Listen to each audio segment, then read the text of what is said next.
बिस्मिल्लाहिर्रहमानिर्रहीम। दोस्तों, पाकिस्तान से मैं और आप देख रहे हैं cricket with Umar Afzal. Channel को सब्सक्राइब करें, वीडियो को लाइक करें, इंस्टाग्राम मुझे फॉलो करें। इंस्टा का लिंक आपको नीचे डिस्क्रिप्शन में मिल जाएगा। और जितने मेरे इंडियन दोस्त देख रहे हो सबको नमस्ते। A good day for Indian team specially on this pitch. अगर इस पिच की बात की जाए ओल्ड ट्रैफर्ड मैनचेस्टर में, तो इस पिच के ऊपर इंडियन टीम ने आज बहुत अच्छी क्रिकेट खेली है। अगर आप छोटे छोटे पैचेस में देखें, जिस तरह शुरू में पार्टनरशिप लगी केएल राहुल और जायसवाल की, मतलब इस पिच के ऊपर जिस तरह शुरू में बॉल हिल रही थी, मतलब दोनों ओपनर्स वाल की तरह खड़े रहे। और ऐसी तगड़ी ओपनिंग पार्टनरशिप इस पिच के ऊपर करना 94 की बड़ी बहुत ही अच्छी चीज लगी मुझे। वो तो एक जो इस अगर अभी मैं बोल रहा हूं ना, या हर बंदा ये बोल रहा है, या इंग्लैंड की मैनेजमेंट भी ये सोच रही है कि यार आज पूरे दिन इंडिया डोमिनेट करके गया है, और हम कहीं भी डोमिनेट नहीं करके गए, क्योंकि हमने पैचेस में विकेट्स तो निकाली है, बट दिन खत्म होने के ऊपर इंडिया इस टेस्ट मैच में हमसे आगे है। मतलब हमारा घंटा इंडिया ने बजाया हुआ है, पकड़ के तगड़ा बजाया हुआ है। इंडिया ने आज जिस तरह रन किए, अगर आप बात करो जायसवाल की इनिंग्स की, अब जायसवाल ने जो 50 मारा, फिर आप केएल राहुल के 46 का अगर देखो, इस पिच के ऊपर आप ऐसा कह सकते हो कि इंडिया ने टोटली डोमिनेट किया। 264 ऊपर 4 आउट है इंडिया के, जिसमें ऋषभ पंत रिटायर्ड हर्ट हुआ है। नो डाउट ऋषभ पंत कल बैटिंग के लिए आएगा। मैं ऋषभ पंत की इंजरी के बारे में भी आपको बताऊंगा कि क्या अपडेट आ रही है, क्या ऋषभ पंत की इंजरी ये कुछ सीरियस तो नहीं है, इसके ऊपर भी मैं डिटेल से आपसे बात करूंगा। लेकिन आज के दिन की अगर बात की जाए, जिसमें इंग्लैंड ने टॉस जीत के पहले फील्डिंग का फैसला किया, क्योंकि बैटिंग विकेट नहीं थी, विकेट मुश्किल थी।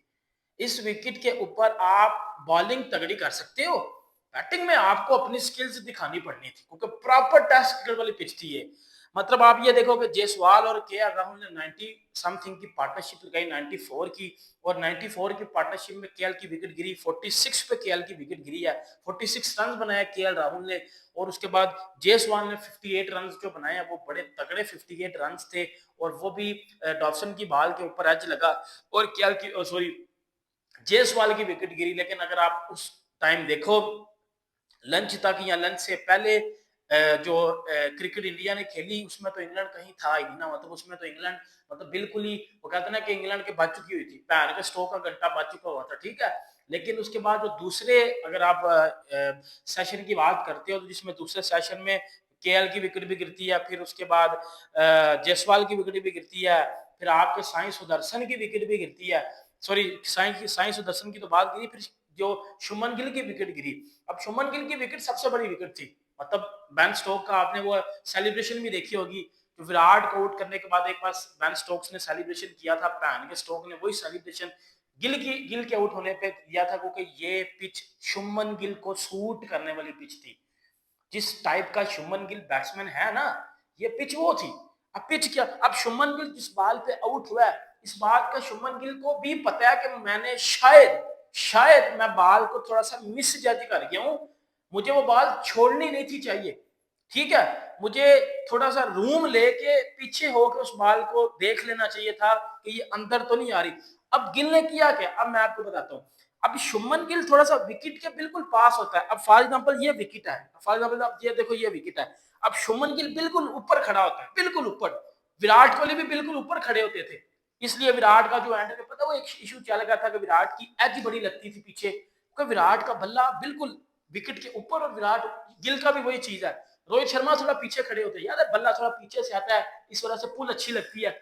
शुभमन गिल ऊपर खड़ा होता है। अब जिस तरह ऊपर वो खड़ा हुआ है, अब उसको क्या पता है, अब उसने अपनी तरह से बॉल बिल्कुल तगड़ी तरीके से छोड़ी। अगर शुभमन गिल उस टाइम ये जज कर लेते कि शायद यार बॉल अंदर आ रही है या क्या आ रहा है, तो शायद वो थोड़ा सा रूम ले लेता पीछे शुभमन गिल, तो उसको बॉल ज्यादा अच्छे तरीके से गिल ने बॉल को जज कर लेना था। अगर वो बॉल शुभमन गिल ने हल्का सा भी उसमें रूम लिया होता, तो शायद गिल ऊपर से मार देता, या शायद गिल उस बॉल को फर्स्ट फ्रंट निकाल के उसको उधर रोक लेता, और वो आराम से रुक जानी थी बॉल, अगर गिल ने खेलनी होती तो। बाकी ये चीज है। और शुभमन गिल की विकेट मुझे लगता है सबसे बड़ी विकेट थी। जब शुभमन गिल की विकेट गिरी, तो मुझे भी ऐसे लग रहा था कि यार हाँ, कुछ ना कुछ हो सकता है। पर फिर उसके बाद जो बैटिंग की साई सुदर्शन ने, एब्सोल्युटली आउटस्टैंडिंग बैटिंग। मतलब आप ऐसा कह लो कि 3 नंबर का मसला बना हुआ था इंडिया का, करुण नायर से रन नहीं थे हो रहे। लेकिन इस पिच के ऊपर एक इनएक्सपीरियंस बैट्समैन जिसका दूसरा टेस्ट मैच है कैरियर का, वो इतनी मुश्किल विकेट के ऊपर 151 बालों पे 61 रन बना के जा रहा है, जिसमें वो क्रिस वोक्स को खेल रहा है, जिसमें वो जोफ्रा आर्चर को खेल रहा है, जिसमें वो ब्रैडन कास जो 145 पे बॉलिंग कर रहा है वो उसको खेल रहा है। आप बेन स्टोक को खेलो, बेन स्टोक 140 प्लस बॉलिंग कर रहा था आज। जोफ्रा आर्चर भी 140 प्लस बॉलिंग कर रहा था एक टाइम पे, 145 से भी ऊपर जा रहा था वो। और इन तीन 140 प्लस वाले बॉलर्स को आप, तीन 140 प्लस वाले बॉलर्स को, क्रिस वोक्स को छोड़ के आप इस पिच के ऊपर 61 रन करके जाते हो, तो दुनिया आपकी तारीफ करती है ना। फिर क्यों दुनिया कहती है कि इंडिया के पास टैलेंट बड़ा है, इंडिया के पास टैलेंट के साथ स्किल बड़ी है, वो ये चीज है। अब कल आप पाकिस्तान टीम को देखोगे, बांग्लादेश में T20 क्रिकेट में हम भाईजान जब वो 15 पे 5 आउट हो गए थे, हम T20 क्रिकेट में 20 ओवर नहीं खेल पा रहे। पाकिस्तान T20 क्रिकेट में 20 ओवर नहीं खेल पा रहा। इधर इंडिया इंग्लैंड को टेस्ट क्रिकेट में डोमिनेट कर रही है बैटिंग में। आप सबके सामने यह चीज है यार, आज के दिन में जो बंदा टेस्ट क्रिकेट को पसंद करता है, जो बंदा टेस्ट क्रिकेट से प्यार करता है ना, वो बात को मानेगा कि इंडिया के यंगस्टर्स ने बड़ी तगड़ी क्रिकेट खेली है। इवन के बेन स्टोक्स का ये कहना था कि मैं इंडिया को पहले बॉल बैटिंग देता हूं और लंच से पहले इनके 2-3 फटकाऊंगा। लेकिन लंच से पहले जो बैटिंग की है ना दोनों ओपनर्स ने, उधर से ही डे डिसाइड हो गया था कि ये डे इंडिया के पक्ष में चला गया होगा। और फिर वो जो बैटिंग की उसने ऋषभ पंत और साई सुदर्शन ने। अब साई सुदर्शन की बात करो तो साई सुदर्शन को भी एक आप ऐसा कह सकते हो कि उसको वो कहते हैं ना कि प्लान के साथ ही आउट किया गया। मुझे साई सुदर्शन की बैटिंग में पता, पंत पे आता हूँ, मैं पंत पे आता हूँ, पंत की इंजरी पे भी आता हूँ।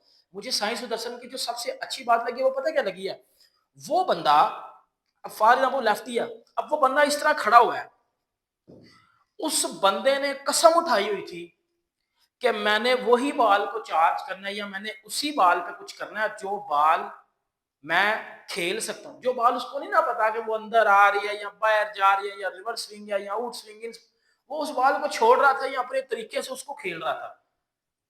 ये बेन स्टोक को भी पता लग गया हुआ था, ये ब्रैंडन मैकलम को भी उधर बैठ के पता चल गया हुआ था कि साई सुदर्शन ने ना तो एज पे आउट होना है, ना हम इसको बोल्ड कर सकते हैं, ना हम इसको जो है वो कीपर कैच पे स्लिप पे आउट कर सकते हैं।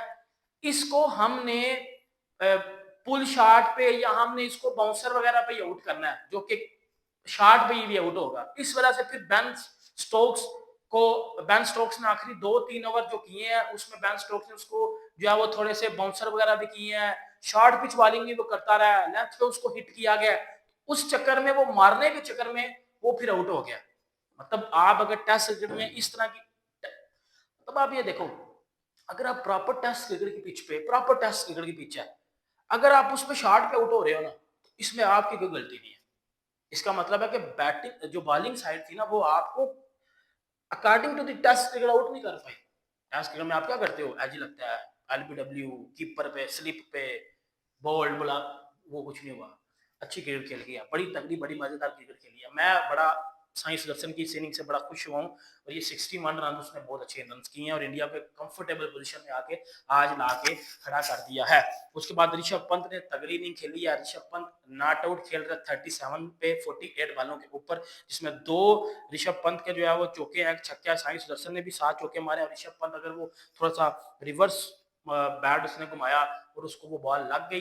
मैंने वो पिक्चर भी देखी है, मेरे पास वो पिक्चर पड़ी भी हुई है ऋषभ पंत की, जिसमें वो ब्लड निकल रहा है, वो थोड़ी सी स्वेलिंग हो गई है उधर, वो ना उस जगह पे जब टो पे जब पंत को बॉल लगी है ना, तो उस जगह पे अब उस जगह पे पंत को स्वेलिंग हुई है, उस स्वेलिंग के साथ वो ब्लड नीचे से गिर रहा है।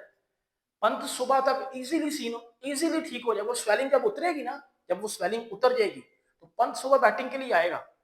अब ये इधर कोई ना समझे कि पंत पता नहीं क्या होता है, लेकिन वो सुबह तक ठीक हो जाएगा। जब वो रेस्ट करेगा, जब वो चलेगा नहीं, तो वो स्वेलिंग उतर जाएगी सुबह तक और वो उसके वो जो थोड़ा सा मसला हुआ है वो ठीक हो जाएगा।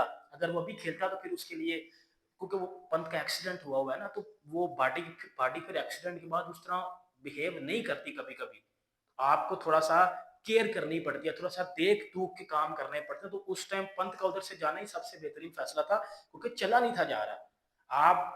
आप आपकी बॉडी जब एक्सीडेंट के बाद जो चीज होती है ना, फिर आपको थोड़ी सी चीजें और तरीके से भी देखनी पड़ती हैं, सही है, कि यार ये इंजरी कहीं लंबी ना चली जाए, यार ये कहीं ऑपरेट की तरफ ना काम चला जाए, तो फिर आपको थोड़े बहुत रिस्क लेने पड़ते हैं। और वो बड़ा अच्छा फैसला था। उसके बाद आगे अच्छी बैटिंग किया जड्डू ने भी।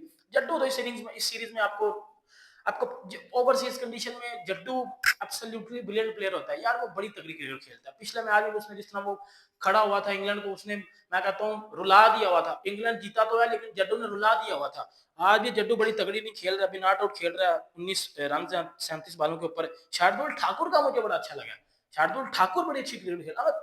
अब अगर आप नीतीश रेड्डी की जगह पे आप आ रहे हो तो देखो, शार्दुल ठाकुर का मसला क्या था? शार्दुल ठाकुर का मसला ये था कि शार्दुल ठाकुर को आप इंग्लैंड की कंडीशन में इस वजह से लेके आए थे कि वो भैया अच्छा करता है। अभी बैटिंग में थोड़ा सा मसला हो रहा था ना शुरू के टेस्ट मैचेस में, फिर उसको ड्रॉप किया गया। अभी वो अच्छी 19 रन 36 बालों के ऊपर और बड़ी अच्छी क्रिकेट खेली है शार्दुल ठाकुर ने भी। और इंडिया इस टाइम 264 पे 4 आउट और टोटली इंडिया ने स्टे पे डोमिनेट किया। इस पिच के ऊपर अगर इंडिया 350 तक करता है ना, तो मेरी नज़र में इंडिया बहुत ही ज़्यादा अच्छे रन कर देगा। और मतलब मुझे ऐसा लगता है कि इंग्लैंड 350 बनाने के लिए ना, इंग्लैंड को एक तो बेसबॉल इंग्लैंड नहीं खेलेगा, बेसबॉल इंग्लैंड नहीं खेलेगा। इंग्लैंड को वही क्रिकेट खेलनी पड़ेगी जो इंग्लैंड ने लॉर्ड्स में खेली। तो लॉर्ड्स में इंडिया मैच जीता हुआ मैच आ रहा है, सबको ये पता है, ठीक है। अगर इंग्लैंड की बॉलिंग की बात करें तो 1 विकेट क्रिस वोक्स ने लिया, 2 विकेटें लिया भाईजान पैन स्टोक्स ने और 1 लियम डॉसन ने विकेट लिया। और इंग्लैंड भी आज जब गया होगा वापस तो ये सोच के गया हुआ था कि गया होगा कि कल हमने इंडिया को 350 करने से किस तरह रोकना है। बाकी वीडियो अच्छी लगे लाइक करें, सब्सक्राइब करें। मिलते हैं आपसे नेक्स्ट में। अपना बहुत ख्याल रखिएगा। अल्लाह हाफिज।